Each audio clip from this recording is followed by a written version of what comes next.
The weak US jobs data arrived at the perfect time to ease pressure on US yields yesterday and support broader markets.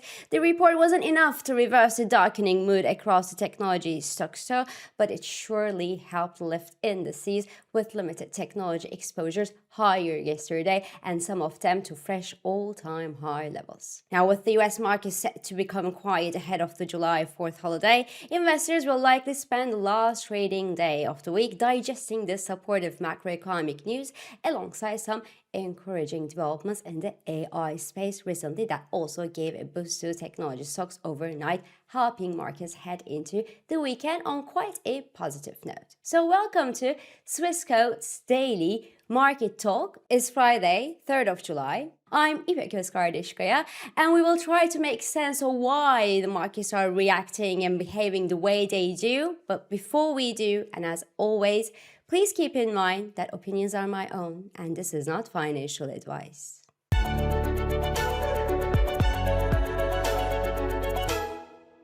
This show is brought to you by Swissquote. So yesterday's weak US jobs data echoed positively across the US government bonds and somehow neutralized the negative mood across the technology stocks. The US economy added 57,000 new non-farm jobs in the month of June. The past 2 months' figures were revised lower as well, and the wages growth came in line with market expectations of around 0.3% month-on-month and 3.5% growth year-over-year as expected, while the unemployment rate in the US fell to 4.2% level, but that's because of a decline in the participation rate. So overall, the data looked soft enough to encourage the market to trim the Federal Reserve rate hike expectations for the rest of this year. Investors still expect the Fed to hike one time this year, with a little more than 50% chance for that happening as early as in September. The US 2-year yield is holding above the 4.10% mark as US crude also rebounds slightly from yesterday's $67 per barrel dip, but remains calm near the $70 per barrel level, with no major headlines on the wire regarding the peace negotiations from between the US and Iran, which is good news. And also there are more news of increase or oversupply in key oil markets and tens of millions of barrels of Iranian oil apparently sailing through the planet without a preset destination, and worries about not having enough oil for the coming weeks and months. As such, the softer US jobs data, combined with a sustained decline in oil prices, sent the US dollar lower across most major currencies yesterday, and also gold. The euro dollar, for example, recovered early week losses and consolidates near the 114.45 level. Cable approached the 134 mark, while the dollar yen fell nearly 1% to 160.60 level yesterday. The move was also supported by Katayama's comments that they remain ready to intervene directly into the FX markets to slow the yen sell-off. Gold, on the other hand, jumped to $41.95 per ounce level from below the $4,000 earlier this week on softening US yields that decreased the opportunity cost of holding the non-interest-bearing gold and make gold appetite a little bit better. So overall, the latest weakness in US jobs data and softening inflation expectations may reset the Fed expectations to a slightly less hawkish level, but it will be at the end of the day up to the inflation data to reverse the direction if the direction were to be reversed. As such, we could see the US dollar consolidate its latest gains with limited upside potential for gold and the major currencies in the coming days until that inflation data. And the next US CPI update is due on the 14th of July. It will be determining whether the Federal Reserve expectations will further soften in a way to neutralize the rate hike expectations for the rest of this year or not. In equities, most companies in the S&P 500 reacted positively to soft US jobs data yesterday that led to a notable softening of US yields, but the index closed yesterday's trading session flat as the sell-off in the technology space, especially across semiconductors, counterweighted gains elsewhere. And in this context, the technology-heavy Nasdaq 100 index, for example, tanked 1.61% yesterday, but in contrast, the Dow Jones Industrial Index rallied 1.8% Bitcoin 14% to a fresh all-time high level. Elsewhere, the technology poor Stoxx 600 and FTSE 100 also jumped, with the former, so the Stoxx 600, advancing to a fresh all-time high level itself. And futures are in the positive this morning, as softer Fed expectations is good news for everyone. The softer the Fed, the softer the US dollar, the weaker the inflationary pressures elsewhere that come from the strength of the US dollar, and the latter is just good news at a time when energy prices come down and the decline looks sustainable. Now, good news except for the tech, because technology is dealing with its own demons these days. The chip makers, for example, took a hit in yesterday's trading session on news that, again, we talked about yesterday, that Meta was stepping into the cloud business, which was taken as a sign of potential excess capacity across the technology companies, while Oracle also warned that some highly leveraged clients may fail to pay their due to the company in the coming months and years, pointing at OpenAI. But don't worry, because since then the news changed. Today, news suggests that OpenAI could give a 5% stake to the US government, and Anthropic is reportedly in talks to develop a chip with Samsung. The latter is up 9% today, and in reflection, Kospi Index is preparing to close today's session with a more than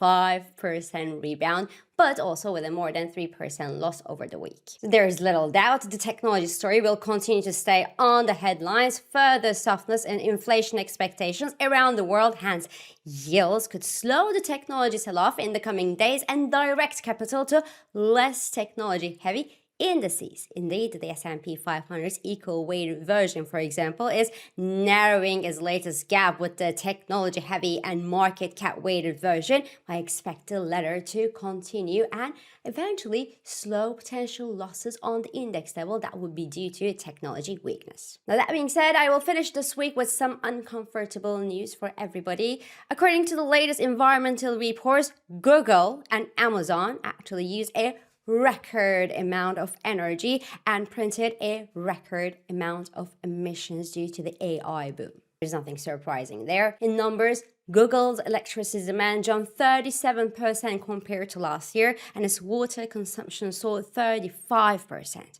Data centers were, of course, responsible for the soaring consumption of resources. Amazon's greenhouse emissions rose 16% on the other hand. So what's striking to me is that market enthusiasm has been exceptionally strong for semiconductors, but nowhere as strong for natural resources. The price action, for example, in oil and gas was disrupted by the Middle East situation, but before that, they were trending lower. Then clean energy-related assets have been gaining momentum during the energy crunch as well, but they have pulled lower following the reopening of the Strait of Hormuz. While uranium and related assets, which have been rising last year, have been unable to maintain last year's positive momentum.